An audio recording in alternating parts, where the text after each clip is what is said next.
Hello दोस्तों, स्वागत है आपका हमारे इस यूट्यूब चैनल पर। तो आज हम आपके लिए लाए हैं बिहार एसएससी मेंस के लिए जो जीके प्रैक्टिस सेट है उसका 27वां सेशन है दोस्तों।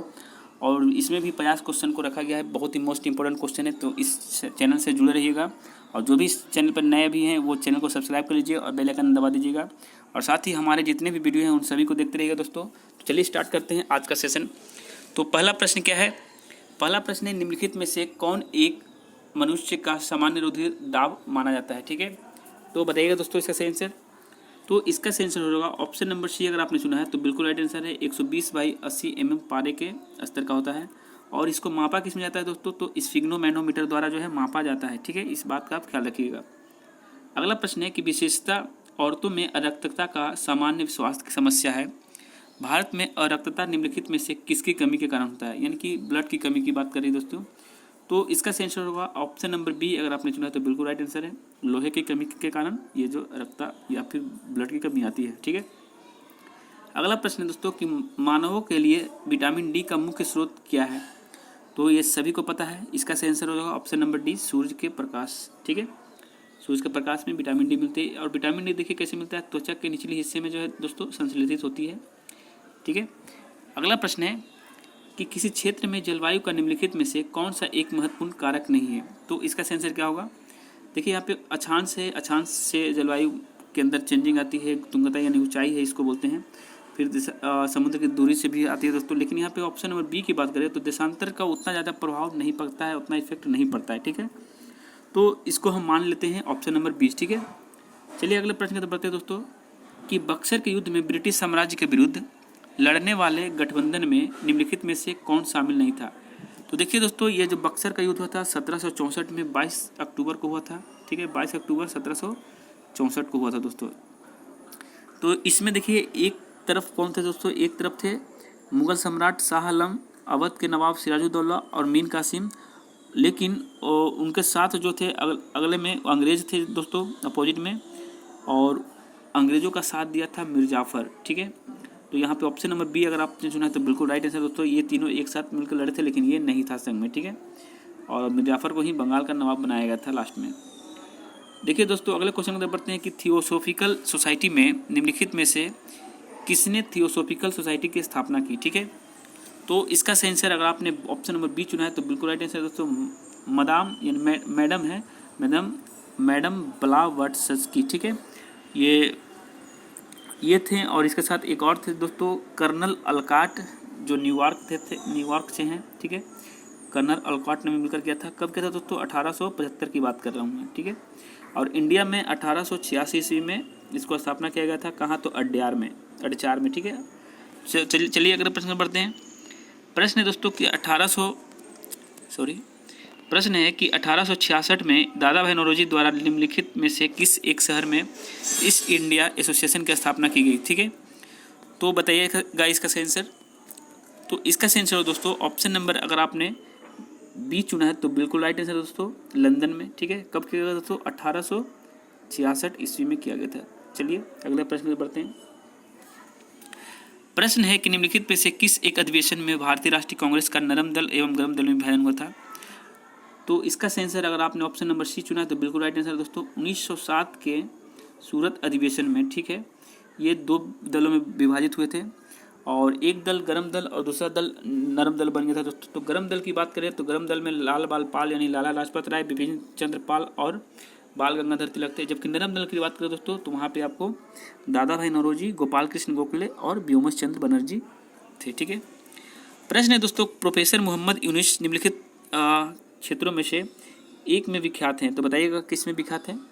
तो इसका सही आंसर हो जाएगा ऑप्शन नंबर ए। अगर आपने चुना है तो बिल्कुल राइट आंसर दोस्तों, अंतर्राष्ट्रीय अर्थशास्त्र में। और इनकी एक रचना के कारण जो इनको नोबेल पुरस्कार मिला था 2006 में, शांति का नोबेल पुरस्कार भी इनको मिला है। ठीक है, तो चलिए अगले प्रश्न पर बढ़ते हैं। प्रश्न है निम्नलिखित में से मानव शरीर में पाए जाने वाले पीएच का सही वर्धमान कौन सा है? मतलब सही क्रम क्या है दोस्तों?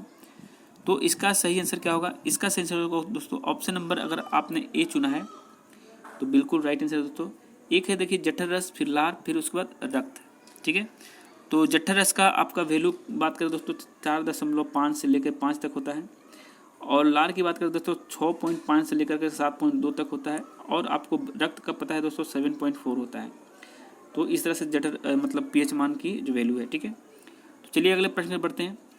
प्रश्न है कि निम्नलिखित जंतुओं में कौन सा ऊतक हार्मोनों और ऊष्मा का परिवहन करता है, जल संतुलन बनाए रखता है, ठीक है। तो कौन सा ऊतक है दोस्तों जो हार्मोन और ऊष्मा का संचालन परिवहन भी करता है और साथ ही संतुलन बनाता है जल का, ठीक है। तो इसका सही आंसर हो जाएगा ऑप्शन नंबर सी। अगर आपने चुना है ब्लड तो बिल्कुल राइट आंसर है दोस्तों। ये रक्त एक तरल संयोजी ऊतक ही है। तो चलिए अगले प्रश्न की तरफ बढ़ते हैं। प्रश्न है निम्नलिखित में से कौन सा एक पौधा कलम द्वारा संवर्धित नहीं होता। मतलब कलम का मतलब समझ रहे हैं, जिससे उसको काट के रोपा नहीं जा सकता या फिर उसको उगाया नहीं जा सकता। तो इसका आंसर क्या होगा दोस्तों? तो इसका आंसर होगा दोस्तों ऑप्शन नंबर बी। अगर आपने चुना है तो बिल्कुल ऑप्शन नंबर सी अगर आपने चुना है तो बिल्कुल राइट आंसर है केला, ठीक है। देखिए दोस्तों, तने से ही जो केले का है विकास होता है, ठीक है। तो इसको हम संवर्धित नहीं कर सकते हैं, बल्कि कलम द्वारा संवर्धित नहीं किया जा सकता है, ठीक है। इस बात का आप ख्याल रखिएगा। ये देखिएगा, इस जो केले का पेड़ होता है दोस्तों, एक पेड़ यहाँ पे लगता है, उसके बाद इसके आसपास से ही दुनिया भर के पेड़ निकल जाते हैं, ठीक है। चलिए अगले प्रश्न पर बढ़ते हैं। प्रश्न है कि मूत्र में प्रायः कौन सा विटामिन उत्सर्जित होता है। तो बताइएगा इसका सही आंसर। तो इसका सही आंसर दोस्तों, अगर आपने ऑप्शन नंबर बी चुना है तो बिल्कुल सही आंसर है। देखिए, इसमें विटामिन सी भी पाया जाता है, लेकिन मैक्सिमम जो है आपका विटामिन बी उत्सर्जित होता है, बाहर निकलता है, क्योंकि जल में घुलनशील विटामिन बी और सी ही है दोस्तों, ठीक है। तो चलिए अगले प्रश्न पर बढ़ते हैं। प्रश्न है निम्नलिखित में से कौन एक शर्करा का प्रमुख स्रोत है। तो शर्करा का मतलब होता है चीनी, एक तरह से देखा जाए दोस्तों। तो इसका सही आंसर आपको दिख रहा है ऑप्शन नंबर सी, गन्ना, ठीक है। तो चलिए अगले प्रश्न पर बढ़ते हैं। प्रश्न है कि कीट दंश से होने वाले खुजली किसके कारण होती है। तो बताइएगा इसका सही आंसर। तो इसका सही आंसर ऑप्शन नंबर ए अगर आपने चुना है फॉर्मिक एसिड, तो बिल्कुल राइट आंसर दोस्तों। फॉर्मिक एसिड के कारण ही कीट दंश से होने वाली जो बीमारी में खुजली होती है, ठीक है। देखते होंगे कि जब ये काटता है आपको कोई चींटी, तो वहाँ पे खुजली टाइप की थोड़ी बहुत महसूस होती है, थोड़ी बहुत जलन भी होती है। अगला प्रश्न दोस्तों कि निम्नलिखित उर्दू कवियों में से किसे दूसरे और तीसरे गोलमेज सम्मेलन में आमंत्रित किया गया था। तो बताइएगा इसका सही आंसर। तो इसका सही आंसर हो दोस्तों option number C, Mohammad Iqbal को, ठीक है। मोहम्मद इकबाल को जो है दोस्तों तीसरा और दूसरा गोलमेज सम्मेलन में बुलाया गया था, ठीक है। तो चलिए अगले प्रश्न पर बढ़ते हैं दोस्तों। प्रश्न है कि निम्नलिखित घटनाओं का सही अनुक्रम क्या होगा। तो बताइएगा इसका सही आंसर। तो इसका सही आंसर देखिए दोस्तों, एक बार बता दें हम आपको। बारदोली की बात करें दोस्तों तो ये आपका 1928 ईस्वी में हुआ था। उसके बाद राजकोट की बात करें दोस्तों तो 1917 ईस्वी में हुआ था। उसके बाद चंपारण की बात करें दोस्तों तो 1938 ईस्वी में हुआ था। उसके बाद नागपुर की बात करें दोस्तों तो 1923 ईस्वी में हुआ था। तो उसी हिसाब से आप इसको सजा सकते हैं। तो इसको सजाने के बाद देखिए ऑप्शन देखते हैं इसके बाद क्या आता है। तो इसका जो सही आंसर होगा दोस्तों ऑप्शन नंबर डी, देखिएगा एक बार। ऑप्शन नंबर डी है जो वो 3, 4, 1, 2 वो सही आंसर हो जाएगा, ठीक है। चलिए अगले प्रश्न की तरफ बढ़ते हैं। प्रश्न है निम्नलिखित में से किस वर्ष में पहली रेलवे लाइन बम्बई और थाने के बीच डाली गई थी। मोस्ट इंपोर्टेंट क्वेश्चन है दोस्तों। तो इसका जो सही आंसर होगा ऑप्शन नंबर ए अगर आपने चुना है तो बिल्कुल राइट आंसर है दोस्तों। 1853 में 16 अप्रैल, आपको पता होगा डेट 16 अप्रैल को, ठीक है। और ये 34 या 32 किलोमीटर के आसपास में चली थी दोस्तों, तो इस बात का भी ख्याल रखिएगा। अगला प्रश्न है कि निम्नलिखित देशों में से किस एक ने वर्ष 2020 में संपूर्ण तेल स्वतंत्र अर्थव्यवस्था का उत्वाकांक्षी लक्ष्य रखा है, ठीक है। तो दोस्तों इसका सही आंसर होगा, अगर आपने स्वीडन चुना है तो बिल्कुल राइट आंसर है, लेकिन ये सिर्फ अब लक्ष्य रह गया क्योंकि कोरोना ने सब कुछ बदल कर रख दिया, ठीक है।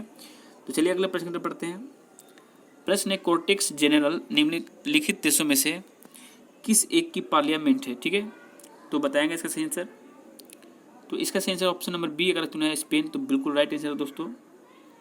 ये जो है आपका स्पेन की पार्लियामेंट है और यह द्विसदनात्मक संसद है, यानी कि जिसके अंदर कांग्रेस ऑफ डेपुटीज और सीनेट शामिल है, ठीक है। तो चलिए अगले प्रश्न में बढ़ते हैं। प्रश्न है कि पृथ्वी के तल से तुल्यकारी उपग्रह की ऊंचाई लगभग कितनी होती है, ठीक है, कितने किलोमीटर है, ठीक है। तो बताएगा इसका सही आंसर। तो इसका सेंसर दोस्तों ऑप्शन नंबर ए अगर आपने चुना है 981 किलोमीटर, तो बिल्कुल राइट आंसर है। ठीक है, तो इस बात का भी आप ख्याल रखिएगा। तो चलिए अगले प्रश्न पर बढ़ते हैं। देखिए दोस्तों, ये स्पीड में इसलिए कर रहा हूँ कि देखिए समय की बचत आपको भी हो, हमको भी हो, हर किसी को हो, ज़्यादा बोरियस फील ना हो। और हमें तो सिर्फ प्रैक्टिस करना है, तो बस 10 सेकंड ही काफ़ी है एग्जाम में, तो 10 से 20 सेकंड में ही हमको क्लिक करना होगा। प्रश्न दोस्तों कि जब किसी विधेयक को राष्ट्रपति के पास भेजा जाता है तो कितने दिनों के भीतर, ठीक है, कितने दिनों के भीतर उस पर विधेयक पर कार्यवाही करना आवश्यक है। ठीक है दोस्तों, तो बताइएगा इसका सही आंसर। तो इसका सही आंसर क्या हो जाएगा, एक बार देख लेते हैं, पिक्चर थोड़ा टिक कर लें। तो देखिए दोस्तों, ऑप्शन में 14 दिन, 1 महीना, 6 महीना, कोई समस्या नहीं। तो इसका सही आंसर क्या हो जाएगा, तो इसका सही आंसर दोस्तों ऑप्शन नंबर डी अगर आपने चुना है तो बिल्कुल राइट आंसर दोस्तों, इसकी कोई सीमा नहीं है। ठीक है, अगला प्रश्न है कि स्टेनलेस स्टील में अपक्षरण प्रतिरोध गुणता देने के लिए प्रयुक्त मिश्र धातु तत्व कौन होता है। ठीक है, तो बताइएगा इसका सही आंसर दोस्तों। तो इसका सही आंसर अगर आपने चुना है ऑप्शन नंबर बी, तो बिल्कुल राइट आंसर दोस्तों क्रोमियम। ठीक है, क्रोमियम जो है वो आपको स्टेनलेस स्टील में अपक्षरण प्रतिरोध गुणता देने के लिए मिश्र धातु का काम करता है। ठीक है, अगला प्रश्न है कि निम्नलिखित को सुमेलित कीजिए। तो देखिए दोस्तों, यहाँ पे क्या है, यहाँ पे आपको देखने को मिल सकता है कि लैक्टिक एसिड किस में पाया जाता है, एसिटिक एसिड किस में है, साइट्रिक एसिड किस में है और ब्यूटिक एसिड किस में है। तो देखते हैं एक बार। तो देखिए दोस्तों, इसका पहले एक बार देख ले, लैक्टिक एसिड किस में पाया जाता है, तो दूध में, आप सभी को पता है। उसके बाद एसिटिक एसिड की बात करें दोस्तों, तो इसका सही आंसर हो जाएगा आपका सिरका में होता है। एक बार देख लेते, रुक जाओ दोस्तों। तो आपको पता है कि इसका जो एसिडिक एसिड हो जाएगा दोस्तों आपको सिरका में हो जाएगा दोस्तों, और ये तो आपको दूध में है ही। और साइट्रिक एसिड की बात करते हैं तो नींबू में पाया जाता है दोस्तों, ब्यूट्रिक एसिड दुर्गंध युक्त मक्खन में, यानी कि ऑप्शन नंबर सी जो देखें तो बिल्कुल राइट आंसर है। चलिए अगले प्रश्न पर बढ़ते हैं। प्रश्न है कि मुद्रास्फीति सिद्धांत जो है वो तब उत्पन्न होती है जब क्या होती है दोस्तों, तो इसका सेंसर क्या हो जाएगा, इसका सेंसर ऑप्शन नंबर बी की बात करें तो देखिए यहाँ पे मुद्रा आपूर्ति वास्तविक रूप से जीडीपी की तुलना में उच्चतर दर से बढ़ती है। ठीक है, तभी जो है मुद्रास्फीति की जो है नौबत आ जाती है दोस्तों। ठीक है, अगला प्रश्न है कि लाइकेन के 2 जीवित प्राणियों का सहजीवी गठबंधन समझा जाता है, तो कौन से प्राणी इसमें शामिल है। तो बताइएगा इसका सही आंसर। तो इसका सही आंसर अगर आपने ऑप्शन नंबर बी चुना है, शैवाल और कवक, तो बिल्कुल राइट आंसर है दोस्तों। अगला प्रश्न क्या कहता है कि वे कौन से ग्रह हैं जिनके चारों ओर परिक्रमा करने वाले उपग्रह नहीं हैं। तो आपको पता है कि बुधवा और शुक्रवा, यही बात हम लोग पढ़े हैं। ठीक है, तो बुध और शुक्र का कोई भी उपग्रह नहीं है और ये सूर्य से निकट हैं। एक नंबर पे बुध और दूसरे नंबर पे शुक्र आते हैं। ठीक है, अगला प्रश्न है दोस्तों कि राज्यपाल द्वारा जारी अध्यादेश को निम्न स्वीकृति मिलनी चाहिए। ठीक है, तो क्या होगा इसका सही आंसर, तो इसका सही आंसर दोस्तों ऑप्शन नंबर सी अगर आपने चुना है राज्य की विधायिका, तो बिल्कुल राइट आंसर दोस्तों। प्रश्न क्या है कि मलक्का जल डमरूभ मिलाता है किन 2 भूमध्य सागर या फिर सागर को। ठीक है, तो इसका सही आंसर क्या हो जाएगा, ऑप्शन नंबर ए अगर आपने चुना है तो बिल्कुल राइट आंसर है दोस्तों। प्रशांत महासागर को हिंद महासागर से जो है वो जोड़ता है। ठीक है, अगला प्रश्न है कि दक्षिण अफ्रीका में बोअर किसे कहा जाता है। ठीक है, अच्छा क्वेश्चन है, तो बताइएगा इसका सही आंसर। तो इसका सही आंसर अगर आपने ऑप्शन नंबर सी चुना है, डच लोगों को बोअर कहा जाता है दोस्तों वहाँ पे, तो बिल्कुल राइट आंसर है। ठीक है, अगला प्रश्न है कि भारतीय संविधान ने अपशिष्ट अधिकारों को मतलब क्या नाम दिया है। ठीक है, या फिर किसको ये हक दिया है अपशिष्ट अधिकारों का, तो इसका सही आंसर क्या होगा, इसका सही आंसर अगर आपने ऑप्शन नंबर बी चुना है दोस्तों, संघीय सरकार को दिया है, तो बिल्कुल राइट आंसर है। ठीक है, भारतीय संविधान ने जो अपशिष्ट अधिकारों को संघीय सरकार को दे दिया गया है। अगला प्रश्न है कि बैंक दर क्या होता है। ठीक है, तो इसका सही आंसर क्या होगा, इसका सही आंसर दोस्तों ऑप्शन नंबर ए हो जाएगा कि ब्याज की दर जो रिजर्व बैंक व्यावसायिक बैंकों को से लेता है उसी को हम कहते हैं बैंक दर। तो इस बात का आप ख्याल रखिएगा। चलिए अगले प्रश्न पर बढ़ते हैं दोस्तों। प्रश्न है कि किस घटक ने भारत के विदेशी मुद्रा भंडार की वृद्धि में प्रमुख योगदान दिया। तो बताइएगा इसका सही आंसर। देखिए ऑप्शन में आपका रुपये का मूल्यांकन, प्रत्यक्ष एवं अप्रत्यक्ष विदेशी निवेश, ऊपर की पूर्ण परिवर्तनीयता या फिर उपयुक्त सही। तो इसका जो सही आंसर जो दोस्तों ऑप्शन नंबर बी की बात करें तो प्रत्यक्ष और अप्रत्यक्ष विदेशी जो निवेश है वो अपने जो देश है उसके विदेशी मुद्रा भंडार में वृद्धि में प्रमुख योगदान देता है। ठीक है, चलिए अगले प्रश्न बढ़ते हैं। प्रश्न है दोस्तों कि यदि हम ठोस वस्तु को गर्म करें तो किस भाग में सर्वाधिक % वृद्धि होगी। तो चलिए इसका सही आंसर निकालते हैं। देखिए दोस्तों, इसका सही आंसर हो जाएगा आपका ऑप्शन नंबर ए, आयतन में जो इसकी वृद्धि होगी। ठीक है, बाद बाकी सब उसी तरह से स्थिर रहेगा। ठीक है, अगला प्रश्न है कि सिद्धांत शिरोमणि पुस्तक के लेखक कौन है। बहुत ही अच्छा क्वेश्चन है दोस्तों। तो इसका भास्कराचार्य जो है वो बिल्कुल राइट आंसर है, ऑप्शन नंबर सी अगर आपने चुना है तो। प्रश्न है कि जलयान निर्माण में प्रथम स्थान रखने वाला एशियाई देश कौन है। तो बताइएगा इसका सही आंसर। तो इसका सही आंसर दोस्तों ऑप्शन नंबर बी जो है जापान। वो क्या है कि जलयान निर्माण में सबसे ज़्यादा जो प्रथम स्थान में वो एशियाई देश में आता है। ठीक है, तो अगला प्रश्न क्या है कि सीमेक्स शेयर मूल्य सूचकांक जिसको कहते हैं का स्टॉक एक्सचेंज से संबंधित है। तो बताइए किस राज्य या फिर किस शहर से। तो इसका सही आंसर क्या हो जाएगा। इसका सही आंसर दोस्तों ऑप्शन नंबर अगर आपने सी चुना है सिंगापुर, तो बिल्कुल राइट आंसर दोस्तों ये जो है इक्सिमेस सिंगापुर से ही है। अगला प्रश्न है कि ग्रामीण शहरी स्थानांतरण मॉडल किसके द्वारा प्राप्त या प्रस्तुत किया जाता है। तो बताइएगा इसका सही आंसर। तो इसका सही आंसर दोस्तों ऑप्शन नंबर बी, हैरिस टोडेरो। ठीक है, अगला प्रश्न है कि सेंट हेलेना द्वीप किस महासागर में स्थित है। तो बताइएगा इसका सही आंसर। तो इसका सही आंसर दोस्तों ऑप्शन नंबर डी अगर आपने चुना तो बिल्कुल राइट आंसर है, आपका दक्षिण अटलांटिक महासागर में है। ठीक है, अगला प्रश्न है कि कोबाल्ट ऑक्साइड कांच को कौन सा रंग प्रदान करता है। तो बताइएगा इसका सही आंसर। तो इसका सही आंसर हो जाएगा दोस्तों ऑप्शन नंबर बी, गहरा नीला कर देता है कांच को। ठीक है, अगला प्रश्न है कि सिंधु घाटी की खुदाई में मिले अवशेषों में तत्कालीन व्यापारिक और आर्थिक विकास का घोतक निम्नलिखित में से कौन है। तो बताइएगा इसका सही आंसर। तो इसका सही आंसर दोस्तों ऑप्शन नंबर बी हो जाएगा मुद्राएं। ठीक है, और बता दें दोस्तों ये जो है सेल खड़ी पत्थरों का बना होता था। जो मुद्रा थी सेल खड़ी पत्थर का बना होता था, तो इस बात का आप ख्याल रखिएगा। और इसका जो उपयोग जो है दोस्तों वस्तुओं को सील करने या फिर मुहर लगाने में किया जाता था। चलिए अगले प्रश्न में बढ़ते हैं कि कौटिल्य प्रधानमंत्री थे किसके। आप सभी को पता है दोस्तों कौटिल्य मतलब चाणक्य। तो इसका सही आंसर हो जाएगा ऑप्शन नंबर अगर आपने सी चुना है तो बिल्कुल राइट आंसर है दोस्तों, चाणक्य जो है चंद्रगुप्त मौर्य के ही थे प्रधानमंत्री। प्रश्न है कि प्राचीन भारतीयों को वर्मा किस नाम से जाना जाता था। ठीक है, तो इसका सही आंसर क्या हो जाएगा। इसका सही आंसर दोस्तों ऑप्शन नंबर अगर आपने ए चुना है तो बिल्कुल राइट आंसर है दोस्तों, सुवर्ण भूमि कहा जाता था पहले भारतीय उसको बर्मा को कहते थे। ठीक है, अभी तो बर्मा म्यांमार के नाम से जाना जाता है दोस्तों। अगला प्रश्न है सबसे पहले क्षेत्रीय ग्रामीण बैंकों की स्थापना हुई थी। तो बताइएगा इसका सही आंसर। तो इसका सही आंसर दोस्तों 1975 ईस्वी में जो है सबसे पहले क्षेत्रीय ग्रामीण बैंक की स्थापना हुई थी। वर्तमान में गोवा और सिक्किम को छोड़कर सभी राज्यों में जो दोस्तों इसकी शाखाएं हैं। ठीक है, यानी ब्रांचेस हैं। अगला प्रश्न है कि निम्नलिखित में से किस मुगल बादशाह का मकबरा भारत में ही है। तो बताइएगा इसका सही आंसर। तो इसका जो सही आंसर हो जाएगा दोस्तों ऑप्शन नंबर अब आपने ए चुना है बाबर, तो बिल्कुल राइट आंसर दोस्तों, बाबर का जो मकबरा है आपका इंडिया में ही है। ठीक है, तो चलिए अगले प्रश्न में बढ़ते हैं। प्रश्न कहता है निम्नलिखित में से कौन सा ग्रह नहीं है जिसे प्राचीन भारतीय लोग ग्रह मानते थे। तो देखिए यहाँ पे सूर्य है, शुक्र है, मंगल है और शनि है। तो इसका सही आंसर क्या हो जाएगा। इसका सही आंसर दोस्तों ऑप्शन नंबर ए अगर आपने चुना है बिल्कुल राइट आंसर है, सूर्य जो है आपका ग्रह पहले माना जाता था अभी नहीं है। ठीक है, सॉरी दोस्तों यहाँ पे एक प्रॉब्लम आई है कि ये जो निम्नलिखित में से किस मुगल बादशाह का मकबरा भारत में ही है।